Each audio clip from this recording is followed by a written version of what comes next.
What is going on, you guys? Damage here, back with some more movies and game media. Today, you guys, we're actually going to be breaking down WandaVision episode 4. It just came out at 3 a.m. Yes, I stayed up to 3 a.m. to watch it and I went to sleep. But anyway, please be sure to leave a like on this video. Also, subscribe if you're new. I'm just going to be honest with you guys. I think this episode was kind of like a filler episode. Did anybody else get that? I really didn't like this episode, but I really did like Tiana Parrish though as Monica Rambeau. We got to see how she came back. She actually reappeared in the hospital where she last left her mom.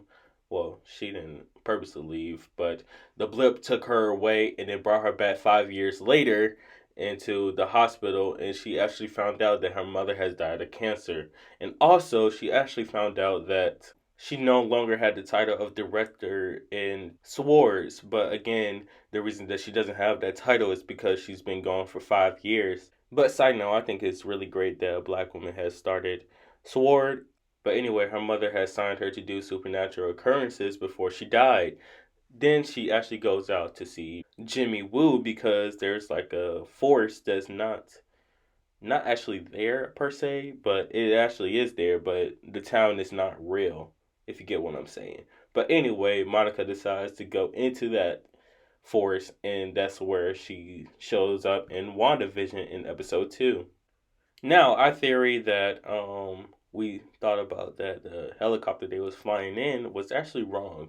It was actually the little drones that they was flying in to see what's going on in this world. It's not actually a a huge helicopter, which we all thought it was. But anyway, since Monica Rambeau is gone, we actually get a whole team that has came out to Westview to try to figure out what is going on. And Darcy Lewis makes a return to the MCU. She actually picked up like television frequencies, and she actually needed like an old television to actually see what's going on inside in the WandaVision universe, we can call it. But anyway, Darcy and also Jimmy also tried to contact Wanda, and where we heard in the second episode of them reaching to Wanda, it actually jump cuts for Darcy's viewpoint, and we know what happened, but I found that to be really cool. I really do like that.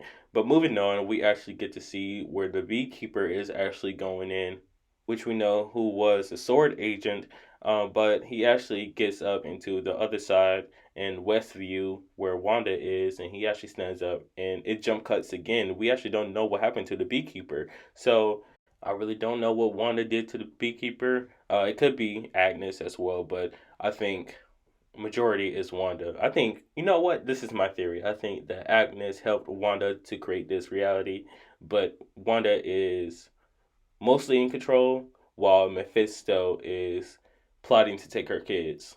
But yes, this is where Darcy noticed the other jump cut, where it just like resets everything and she's right back with Vision. So yeah, I thought that part was actually cool. But let's get to the last scene of this episode because it was actually super interesting. This is what saved the episode for me. But anyway, we actually know that Wanda is actually know what's going on because she is controlling this universe as well.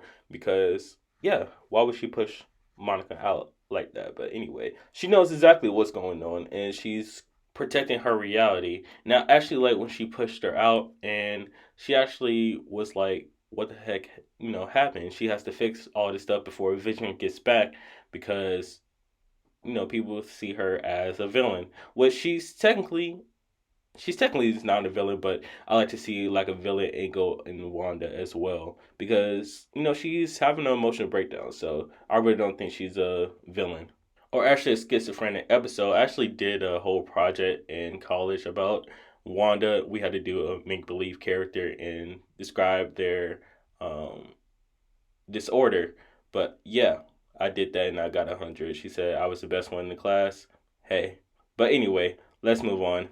After we see Monica get yeeted out, we notice that she actually does remember what happened in the bubble. So I think that's very cool because nobody really has, got out of the bubble except for Monica.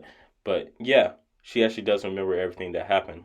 Now Vision's walks in, and we actually see Wanda turns around into Vision, and we see a corpse, like an animated corpse. So that's what's going on. She's controlling Vision with her powers, and yeah, I think that is very cool. It was like a kind of like a villain thing.